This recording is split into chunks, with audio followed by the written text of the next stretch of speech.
부활절 네 번째 주일인 오늘 성서 일과가 우리에게 제시한 복음 말씀은 요한복음서 10장 1절로 10절까지의 말씀입니다. 이 말씀은 21절까지 이어지는 요한복음서 10장의 전반부에 속하는데요. 이 말씀들은 초막절 마지막 날에 예수님께서 가르친 그런 내용입니다. 근데 이 10장 전반부는 내용상 9장과 밀접한 관련이 있습니다. 이 9장에는 참 미친 예수님이 태생소경을 고쳐준 이야기가 나옵니다. 그런데 유대 지도자들은 자신들의 지위를 남용해서 참 빛을 받아들이고 예수님을 증거하는 태생소경을 회당에서 추방합니다. 결국 태생소경은 유대교의 양우리에서 쫓겨난 양의 신세가 됩니다. 예수님은 그 소식을 듣고 친히 그를 찾아오십니다. 그리고 10장 전반부에서 예수님은 그를 당신의 양우리, 즉 생명이 넘치는 목장으로 인도하십니다. 그리고 당신이 친히 선한 목자가 되어서 그를 돌보아 주십니다. 그래서 이 요한복음 10장 전반부는 제가 1절서부터 21절까지라고 그랬는데요. 오늘 읽은 1절서부터 10절까지가 하나의 파트가 되고, 그 다음에 11절서부터 21절까지가 이제 그 다음 파트가 되는데요. 이렇게 양분할 수 있는데, 예수님은 앞부분에서 당신이 양이 드나드는 문이라고 그렇게 가르치십니다. 그리고 뒷부분에서 당신은 선한 목자라고 그렇게 말씀하십니다. 오늘 우리에게 해당되는 본문은 이 양이 드나드는 문에 해당되는 본문입니다. 오늘 본문 7절과 9절에서 예수님은 이렇게 말씀하십니다. 내가 진정으로 너희에게 말한다. 나는 양이 드나드는 문이다. 나는 문이다. 누구든지 나를 통하여 들어오면 구원을 얻고 드나들면서 꼴을 얻을 것이다. 이 공생의 기간 동안 예수님이 주신 가르침은 글을 모르는 사람도 또 공부를 많이 못한 사람도 누구나 쉽게 알아들을 수가 있었습니다. 그것은 예수님이 일상에서 경험한 것들을 예로 들어서 가르치셨기 때문입니다. 이러한 가르침 가운데 하나가 오늘 나온 나는 양이 드나드는 문이다 라는 말씀과, 그리고 그 다음 이제 10장 전반부의 뒤쪽에 나오는 나는 선한 목자다입니다. 제자들은 그리고 군중들은 예수님이 당신 자신을 가리켜서 양이 드나드는 문이라고 말씀하셨을 때 그것이 무슨 의미인지 금방 알아들었습니다. 왜냐하면 그들에게는 그것이 생활이었기 때문입니다. 이스라엘의 목자들은 낮에는 양들을 풀어놓고 풀을 뜯게 하다가 밤이 되면 임시 우리로 들여보내는데, 양들이 우리에 들어가려면 먼저 문을 통과해야 했습니다.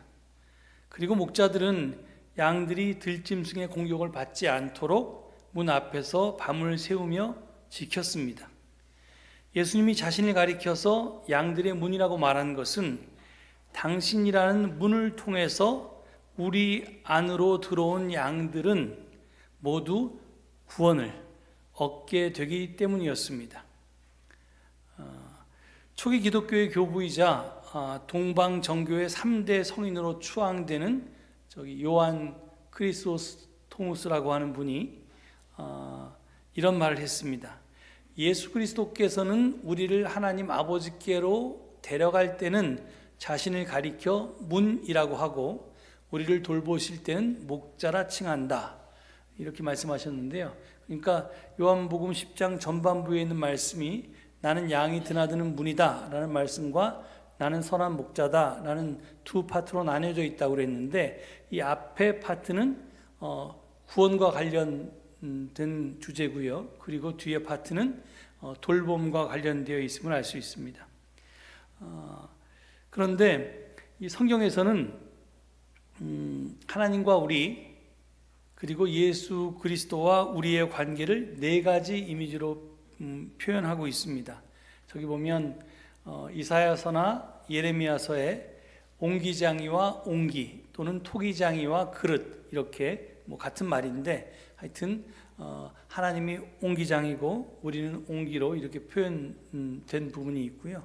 그 다음에 신랑과 신부나 남편과 아내로 호세아서나 요한계시록에는 비유하고 있습니다.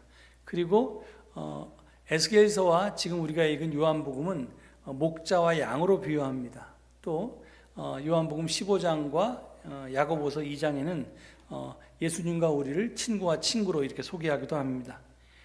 이 네 가지 이미지 가운데 가장 많이 사용되는 이미지가 바로 세 번째인 목자와 양의 이미지입니다. 예수님을 목자로 그리고 우리를 양으로 표현하는 것은 목자와 양의 여러 특징들을 예수님과 우리의 관계에서 볼 수 있기 때문입니다. 그중 하나는 아무리 양들이 많아도요, 목자는 그 양들의 이름을 알고 양들은 자기 목자의 음성을 알아듣는다는 점입니다. 본문 3절에서 5절이 바로 이것을 이야기합니다. 여기 보면 문지기는 목자에게 문을 열어주고 양들은 그의 목소리를 알아듣는다. 그리고 목자는 자기 양들의 이름을 하나하나 불러서 이끌고 나간다. 자기 양들을 다 불러낸 다음에 그는 앞서서 가고 양들은 그를 따라간다. 양들이 목자의 목소리를 알고 있기 때문이다. 양들은 결코 낯선 사람을 따라가지 않을 것이고 그에게서 달아날 것이다. 그것은 양들이 낯선 사람의 목소리를 알지 못하기 때문이다. 이렇게 증언하고 있습니다.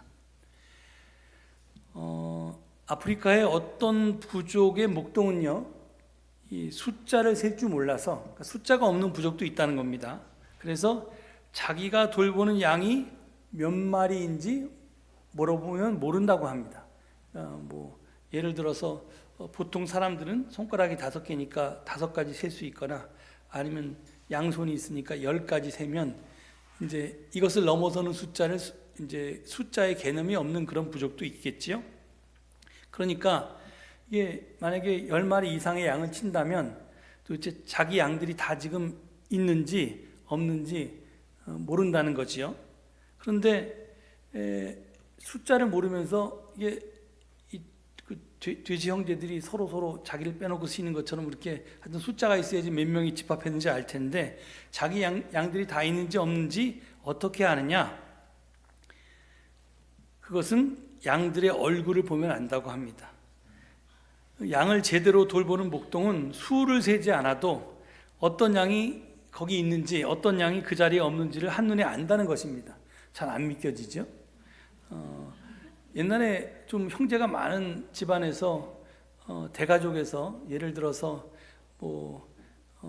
어느 큰아버지 집에 자녀가 12명이고 작은아버지 집에 자녀가 10명이다 그러면 그 식구들이 딱 모였을 때 그리고 같은 집에서 살 때 누가 왔는지 안 왔는지 숫자를 세보지 않아도 부모들은 다 아는 것처럼 그렇게 안다는 겁니다.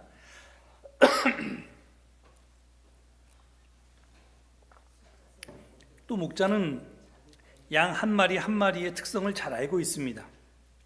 어떤 양이 약한지, 어떤 양이 좀 성깔이 있는지, 어떤 양이 한눈을 팔아서 목자를 애먹이는지 이걸 다 압니다. 마찬가지로 목자이신 예수님은 당신 양인 우리 각자의 이름을 알고 계십니다. 이름을 알고 있다는 것은 우리의 모든 것을 알고 계시다는 그런 의미입니다. 예수님은 우리의 약점, 상처받기 쉬운 점, 그 다음에 번번이 넘어지는 유혹과 죄를 잘 알고 계십니다. 그것은 우리를 감시하고 벌 주기 위해서가 아니라 우리를 돌보기 위해서입니다. 그래서 맞춤 돌봄을 하는 거죠. 어떤 양은 이렇게 어떤 실수를 자꾸 반복하니까 거기를 더 신경 쓰고 어떤 양은 자꾸 길을 헤매니까 좀 더 챙겨주고 이런 걸 하신다는 겁니다. 그래서 헤매는 양을 찾아내고 길 잃은 양은 도로 데려오고 상처 입은 양은 싸매주고 아픈 양은 잘 보살펴주기 위해서 예수님께서는 우리의 이름을 아시고 우리를 우리보다 더 잘하십니다. 여기 보면 이스라엘의 목자들은 앞장서서 걸어가면서 양들을 인도한다고 본문은 말하고 있습니다. 미국의 서부 영화를 보면 카우보이들은 말을 타고 양들을 몹니다. 소떼를 몰거나 하여튼 그런 짐승들을 몰죠. 그리고 호주의 목동들은 양치는 개를 이용해서 이렇게 몹니다. 아마 저쪽 하여튼 그렇게 개를 이용하면서 양들을 치는 그런 나라들은 굉장히 많습니다. 근데 목자들의 이런 행동은, 그러니까 직접 이스라엘 목자들은 목자가 앞에서 서서 나가고 양들이 뒤를 따르는 그런 행동은 광야의 특성과 밀접히 연관되어 있습니다. 이스라엘의 국토 대부분은 광야입니다. 모세가 양을 치다가 떨기 가운데서 이는 불꽃으로 나타난 하나님을 만난 곳도 광야였고요. 다윗이 임금으로 기름 부음을 받기 전에 양을 친 곳도 광야였습니다. 오늘날에도 성지순례를 하다 보면 물도 없고 풀도 보이지 않는 광야에서 이스라엘의 목자들이 양떼를 데리고 가는 것을 볼 수 있습니다. 그런데 그 광야라고 하는 것은 온통 바위 투성이인데다가 곳곳에 벼랑과 협곡이 있어서 자칫하면 낭떠러지로 떨어질 수가 있습니다. 그래서 이스라엘의 목자는 양들보다 앞장서 가는 것입니다. 이스라엘의 광야에서 목자가 앞장서 가면서 양들을 보호해 주듯이 선한 목자이신 예수님께서는 지금도 우리보다 앞서서 가시면서 우리의 삶을 인도해 주고 계십니다. 나아가 양들은 자기 목자와 다른 목자의 목소리를 구별할 줄 안다고 합니다. 그래서 목자가 이름을 부르면 양들은 그 목자를 따라갑니다. 3절에 그렇게 돼 있었죠. 예수님 당시 이스라엘에서는 양 우리를 공동으로 만들어 사용했습니다. 왜냐하면 이게 우리가 그림에서 보는 것처럼 시냇물이 졸졸 흐르고 그 옆에 풀들이 막 우거져서 그런 초원에서 양들을 풀어놓고 먹이는 게 아닙니다. 광야니까 메마르고 그다음에 풀도 별로 없습니다. 그러니까 여기저기 풀을 찾아서 이동하니까 아마 A라는 목동이 이동하면 B라는 목동도 같이 비슷하게 이동하겠죠.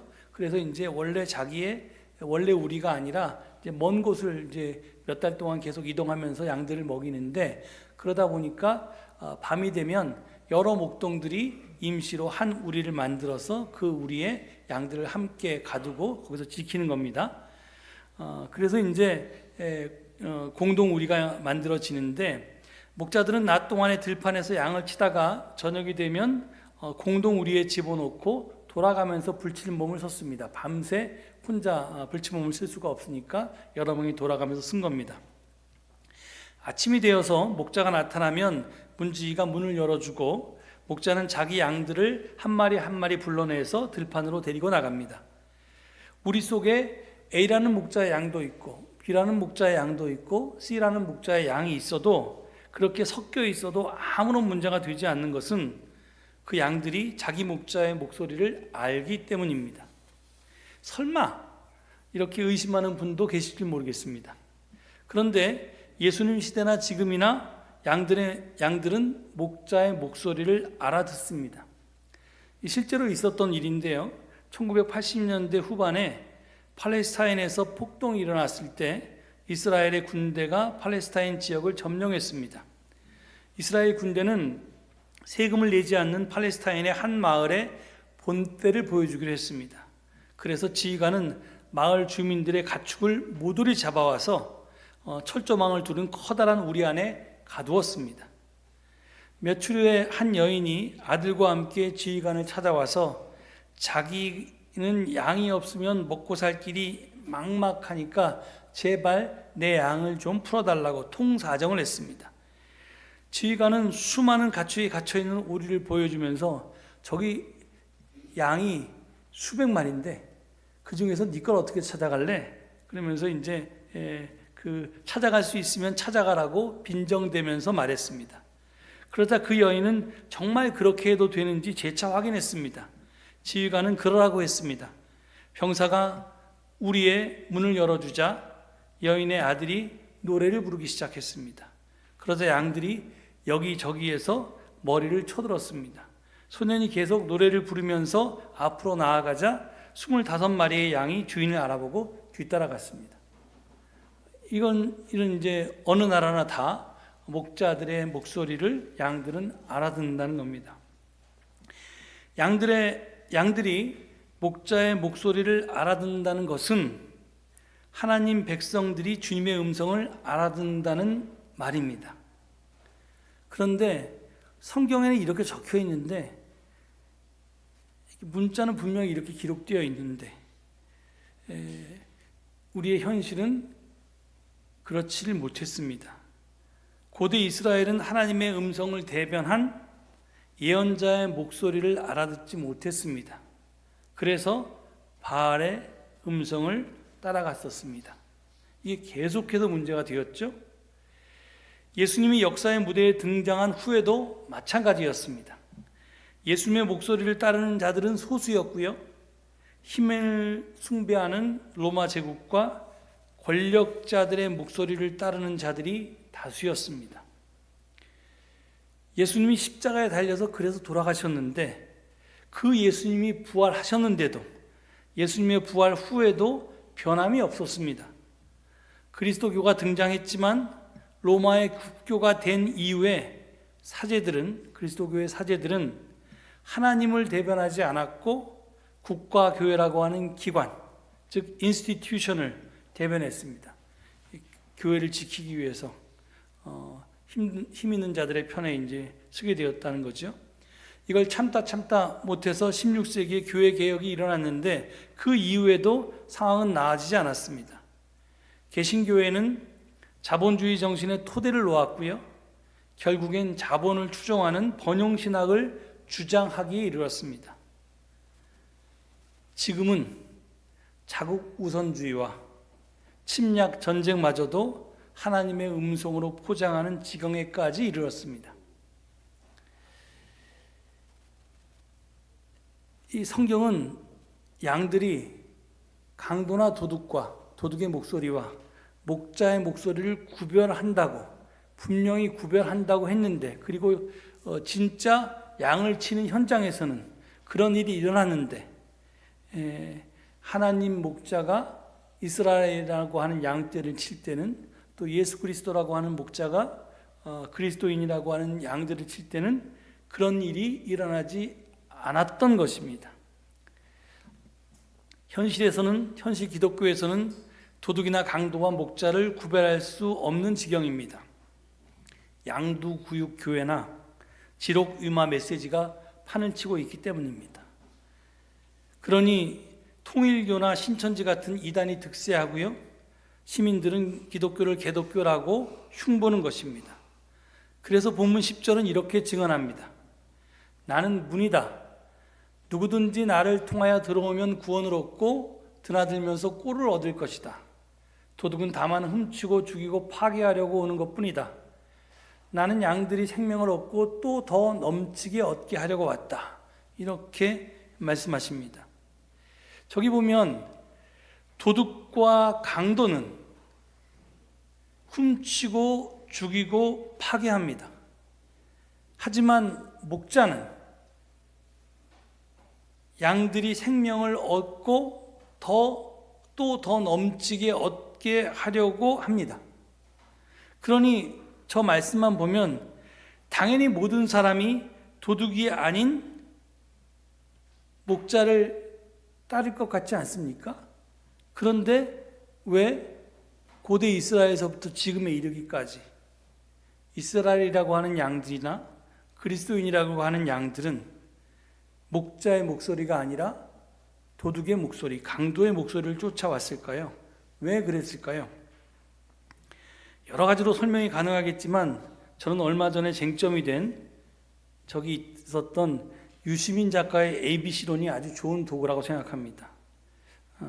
한번 다이어그램을 열어주시겠어요? 저기 보면 유시민 작가가 ABC 이론을 뭐 때문에 얘기했는데 그것까지는 저희들이 알 필요 없고, 하여튼 인간을 세 그룹으로, 사람들을 세 그룹으로 나눴습니다. A 그룹에 속한 사람들은 저 노란색이죠. 가치 중심형입니다. 가치를 중심으로 해서 살아갑니다. 그리고 이 B 그룹, 빨간 쪽에 속한 사람들은 이익을 지향하면서 살아갑니다. 그리고 가운데 파란색 C 그룹은 이게 가치와 이익을 동시에 추구하며 살아갑니다. 저 그림은 좀 약간 잘못됐는데 A와 B는 많고 C는 적은 것처럼 되어 있는데, 현실에서는 A도 요만큼밖에 안 되고 코딱지만큼밖에 안 되고 B는 조금 많을 수도 있어요. 그런데 대부분의 사람들은 C에 속합니다. 저기 보면 A 그룹과 B 그룹을 비교해 보면 가치 지향이냐 이익 지향이냐, 또는 공동체 우선이나 공동체 중심이냐, 아니면 개인 우선이나 개인 중심이냐, 이타적이냐 이기적이냐. 유교에서는 A그룹에 속하는 사람들을 군자라고 하고 B그룹에 속하는 사람을 소인이라고 합니다.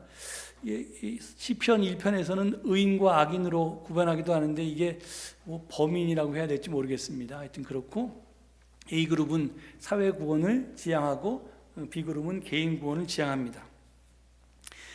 이게 중요한 건 제가 지금 말씀드린 것처럼 대부분의 사람이 속한 C그룹은 A와 B가 섞여 있고요. 섞인 비중에 따라 다양한 스펙트럼으로 존재합니다. 그러니까 여러분 한번 스스로 생각해 보세요. 나는 하나님 나라를 위해서 기도하면서도 내 배부르고 등 따스운 것을 위해서도 기도합니다. 그런다는 거죠. 그러니까 이 가치를 지향하면서도 그 다음에 나의 이익, 나의 편리, 이런 것도 사람이 이제 지향할 수밖에 없다는 거죠. 그런데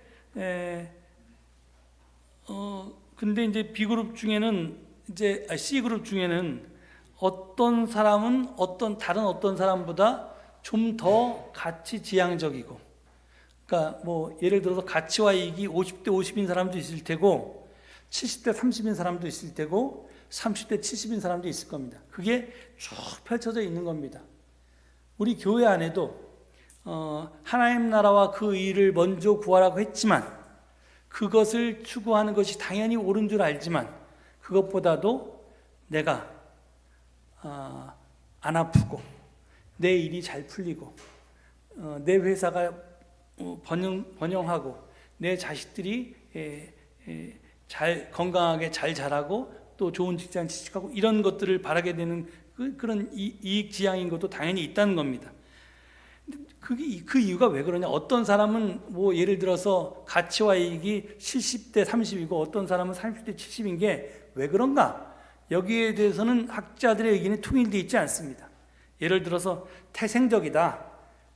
태어나면서부터 사람은 선하게 태어났다라든지, 태어나면서부터 사람은 악하게 태어났다든지, 아니면 자기의 본성이 있어서 그렇다든지, 이렇게 이게 태생적이라고 생각하는 사람도 있고, 그렇지 않고 이제 아주 유아기나 하여튼 아동기에 자라면서 그것이 학습되어서 그 사람의 환경이 굉장히 열악하기 때문에 자기중심적으로 변할 수도 있고요. 하여튼 여러 가지 이유 때문에 좀 더 가치중심적으로 변할 수도 있고, 이렇게 이게 태생적이냐 아니면 학습에 의한 것인지에 대한 의견은 달리합니다. 하지만 지금 중요한 것은요, 우리가 30대 70이든 70대 30이든 신앙생활을 한다는 것은 지금 자기의 위치에서 점점점 A그룹 쪽으로 다가가야 한다는 것입니다. 만약 우리가 예수 안 믿다가 예수를 믿게 되었는데, 그래도 옛날에 나는 가치중심적인 것에 대해서 좀 생각했는데 오히려 예수 믿고 더 내가 천국 가고 내 가정 잘 되고 이런 이익 지향적으로 더 편향된다면 그것은 좀 잘못된 것이고요. 종교를 가장한 자기 욕심 채우기가 될 수도 있고요. 성경이 말하는 우상 숭배가 될 수도 있습니다. 하여간 출발이 어디든지 간에, 내가 어떻게 생겨먹었든지 간에 나는 교회 다니면서 예수를 믿으면서 하나님 나라와 그 일을 추구하면서 단 1mm라도 더 A그룹 쪽으로 이렇게 변화되어 나가야지 이게 이제 올바른 종교 생활이라고 할 수 있다는 겁니다. 근데 문제가 있습니다. 그 문제가 뭐냐면, 많은 사람이 나이가 들면서 B에서 A라고 하는, 즉 이익에서 가치라고 하는 순방향 쪽이 아니라 거꾸로 가치에서 이익이라고 하는 A에서 B라는 역방향으로 움직이기 쉽다는 것입니다. 왜 그러냐? 나이가 들면 젊었을 땐 별로 가진 것이 없었는데, 젊음밖에 없었는데, 이제 나이가 들면 그것을 토대로 해서 이것저것 가진 게 많아져서 그것을 지키고자, 즉 보수하고자 하기 때문입니다. 그래서 나이가 들면 진보적이었던 사람들이 보수로 변하게 되는 겁니다. 또 내가 늙고 병들면 남 챙길 여유가 없어지고 나 하나 건사하기에도 힘이 들기 때문에 그렇습니다. 세상이 어떻게 돌아가든, 대통령이 누가 되든, 저 중동에 전쟁이 일어나든 말든, 아이고 나는 그냥 힘들어 죽겠다, 그냥 내가 이 새끼 밥이나 제대로 먹고 등 따숩고 배부르면 된다, 이렇게 생각하게 된다는 겁니다. 어쩌면 그게 자연스러워 보이지만 그걸 극복하라고 종교가 있는 것입니다. 우리는 나이 들어가는 것을 피할 수가 없습니다. 누구나 노인이 됩니다. 그렇지만 나이 들면 목표는 노인이 되는 것이 아닙니다. 어른이 되는 것입니다. 어느 유행가 가사에 우리는 늙어가는 것이 아니라 조금씩 익어가는 것이다, 이렇게 표현한 가사가 있는데, 그게 바로 어른이 되는 과정을 이야기하는 겁니다. 사도 바울이 말한 우리의 겉사람은 낡아가나 우리의 속사람은 날로 새로워집니다 라고 하는 말씀의 뜻이 바로 그 뜻입니다. 또 오늘 본문 10절이 말한 생명을 얻고 또 더 넘치게 얻는 모습이기도 합니다. 그래야 우리로 인해서 세상이 좀 더 나아지지 않겠습니까? 그러니 내 욕심의 목소리가 아니라 주님의 목소리에 귀 기울일 수 있어야 합니다. 그리고 그 목소리를 따라서 살려고 애써야 합니다. 그래서 생명을 얻고 또 더 넘치게 얻어서 나도 바뀌고, 그리고 세상과 이웃도 바뀌게 해야만 합니다. 사실 오늘 설교 말씀은 여기서 다 끝났는데, 제가 끝으로 몇 말씀을 좀 더 보태려고 합니다. 여러분, 가톨릭 신부님들이 개신교 목사를 부러워하는 것이 하나 있습니다. 그게 뭔지 아십니까? 결혼할 수 있는 거요? 아닙니다. 호칭입니다. 우린 가톨릭 성직자들을 사제, 프리스트나 신부, 파더라고 부릅니다. 이에 반해서 개신교 성직자들은 목사, 패스터라고 부릅니다. 이 패스터라는 호칭, 목사라는 호칭은 목자에서 나왔습니다. 그래서 이 신부님들은 자기의 호칭은 너무 권위주의적이고, 사실은 신부가 신적인 아버지란 뜻이거든요. 귀신 신자에다 아버지 붙였으니까. 사제는 이제 제사 지내는 사람이잖아요. 그러니까 이게 너무 권위주의적이고 자기를 너무 신격화하는 거라서 굉장히 부담스러워하고, 이게 실제 성경의 말씀에도 안 맞는다고 생각합니다. 그래서 이제 목사라는 호칭을 개신교에 빼앗긴 것을 굉장히 부러워합니다. 근데 일부 교회는요, 담임 목사 방 앞에 목양실 이렇게 써놨습니다. 저는 이 명칭을 안 쓰는데, 그 이유는 그 명칭에는 교인은 동물인 양이고 목사는 양을 치는 사람으로 차별하는 용어이기 때문에 그렇습니다. 실질적으로 목사님들만 모이는 모임에 가면 교인들이 괴롭히더라도 참아라, 교인들은 동물 아니냐, 양 아니냐, 너는 목자니까 네가 참아야 된다, 이렇게 가르칩니다. 이게 목사들만 있는 자리에서는 굉장히 위로처럼 들릴지 몰라도 이게 이제 평신도들이 또는 목사가 아닌 성직자가 아닌 사람들이 들으면 굉장히 이게 말도 안 되는 얘기처럼 들리실 겁니다. 그래서 저는 그렇게 이렇게 쓰지 않습니다. 목사인 저는 여러분을 돌봐야 할 사람이라고 생각하지 여러분을 양이라고 생각하지는 않습니다. 사람과 동물을 이렇게 차등을 두지 않습니다. 그러니까 제가 부탁드리기는 여러분도 목사인 저를 예수님과 같은 급의 목자라고 생각 안 하셨으면 좋겠습니다. 이 목사들을 꼭 이게 아까 제가 A그룹에 속한 사람들은 코딱지만큼 있다고 그랬잖아요. 그게 성인이죠, 성인. 소위 성자, 세인트입니다. 저는 성자가 아닙니다. 여러분과 똑같이 이 C그룹에 속해 있고 나날이 A그룹 쪽으로 더 다가가고자 노력하는 구도자의 한 사람일 뿐입니다. 그러니까 목사인 저에게 좀 흠결이 있더라도 너그럽게 봐주시고 제가 나이가 이제 뭐 환갑이 넘어서 이제 65세가 다 돼가니까 나이 든 사람들은 잘 안 변하잖아요. 그러니까 잘 안 변하겠지만 그래도 뭐 꾸준히 노력할 테니까 여러분이 제가 더 성장하고 성숙해질 수 있도록 기도로 응원해 주시기를 바랍니다. 특히 많이 부족한 사람이 이번에 노회장이 되었습니다. 이 노회장이 된 거는 사실은 여러분은 잘 모르실 텐데 목사는 소속이 교회에 있지 않습니다. 제가 서울제일교회 담임 목사직을 수행하지만 노회에 소속되어 있는 목사가 이 서울제일교회 담임 목사직을 위임받아서 임명받아서 여기에 파송받아서 제가 일하는 겁니다. 그러니까 목사는 누구나 노회를 위해서 일해야 됩니다. 그렇기 때문에 왜냐하면 자기 소속이 노회이기 때문에 그러니까 이제 순번이 되고 나이가 되면 뭐 이렇게 뺄 도리가 없어서 제가 부족하지만 이렇게 노회장이라는 중책을 맡게 되었습니다. 이걸 맡기 전에도 일이 많아질 줄 알았는데 지난 일주일 지나 보니까 막 입술이 터지고 정말 더 새벽서부터 이렇게 회의도 많고 가야 될 때도 많고 이렇게 너무너무나 바쁘고 피곤합니다. 그 직분 잘 감당할 수 있도록 여러분께 기도를 부탁드립니다. 저도 바쁜 가운데서도 교우 여러분들을 위해서 더 많이 기도하도록 노력하겠습니다. 그래서 이 목사와 우리 교우 모두가 성장하고 성숙하는 바쁜 해지만 그런 복된 한 해가 되기를 빕니다. 여러분의 기도가 없으면 제가 이 중책을 감당할 수 없으니 여러분들에게 꼭 이 말씀을 부탁드리는 것입니다.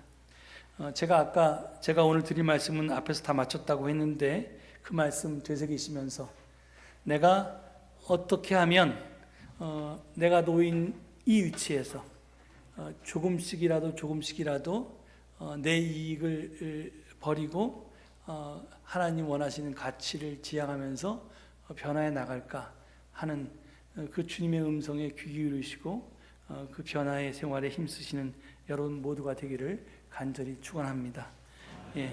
이 말씀 되새기시면서 잠시 침묵 가운데 기도하시겠습니다.